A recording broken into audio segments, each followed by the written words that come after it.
Alright, let's keep the show going.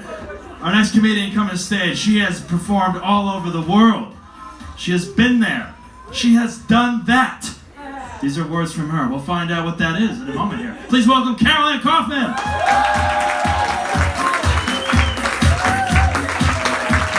Give it up for Doug! I know. Doug, it's time for a trim. It's time for a haircut, Doug. I do hair on the side, so I notice these things. And I just want to start off by talking to my front row audience. Do not worry.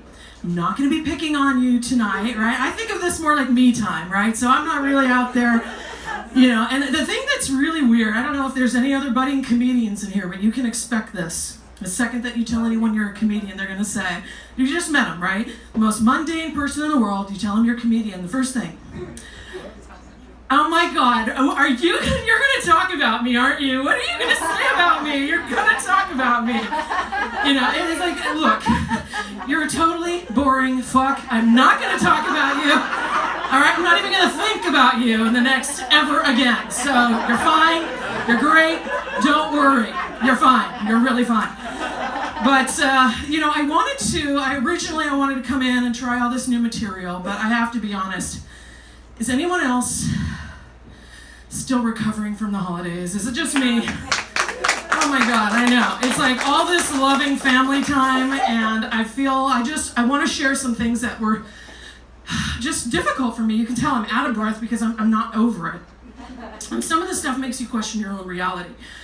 First thing that I want to share that I really want to talk about, you can tell it's emotional for me, okay? So it's like, look, you go to a party, you haven't eaten all fucking day, am I right? Because you're going to a party. You want to save your appetite, save your money, go to the party. You show up.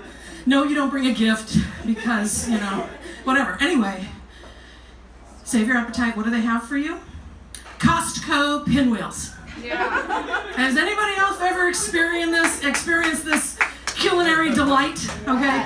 If you haven't, let me just share a little bit about what you can expect at your next party, even though you probably already experienced it 5-6 times this year in the last month, right? So we have a little processed turkey, some wilty lettuce, and a little bit of mayonnaise on a flatbread that is actually a cold, fucking, soggy tortilla.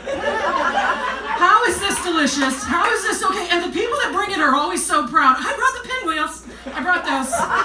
It's not okay. It's not okay to bring pinwheels. It's not okay to have pinwheels. I know. You waited 47 minutes in line at Costco. You went all the way to the back, and then you came all the way to the front. You got your pinwheels. I'll bring the pinwheels. Don't bring the pinwheels. Stop bringing the pinwheels. Stop eating cold tortillas. I don't understand it. And it's frustrating me. It makes me feel weird. It makes me feel really weird. Speaking of weird, there's some other weird things I'm experiencing in life. So, something really weird. I'm not single. I know, it's weird. And I'm like one of those always single people. I'm a single not looking for the most part. And the other thing that's really weird, he's really nice. He's a nice guy. And I don't even know what to do with that, okay? So that I'm still processing. I want to scream, I want to yell, but then he's just telling me I'm beautiful, so it doesn't work. It's just like all of the communication techniques that I used to have are just falling short. But there is one thing that really, really, really bothers me about this relationship, and I want to share it.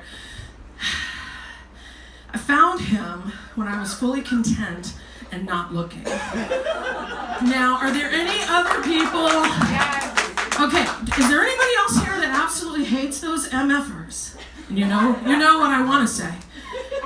That tell you you're going to find it when you're not looking. Yes. You find it when you're not looking. Yes. This is the stupidest, fucked upest logic I have ever heard in my life. Yes. Thank you, whoever you are, I love you too. And it's like, I spent my entire world being like the horniest, craziest, like all I want is a man, except I can only have it when I'm not looking, except I'm never not looking. Okay? So this logic doesn't really work, does it? Like, oh, I want coffee. Make sure you don't look for a Starbucks. Whatever you do, don't look for a Starbucks or a Pete's, and then you'll find your coffee. Just don't look, and then you'll find it. Right? The guy crawls himself out of the desert. He hasn't eaten, he hasn't drank. He's like, I just, water. When you stop being thirsty, then we're going to give you some water, okay? That's when you can have it. I'm going to give you that water.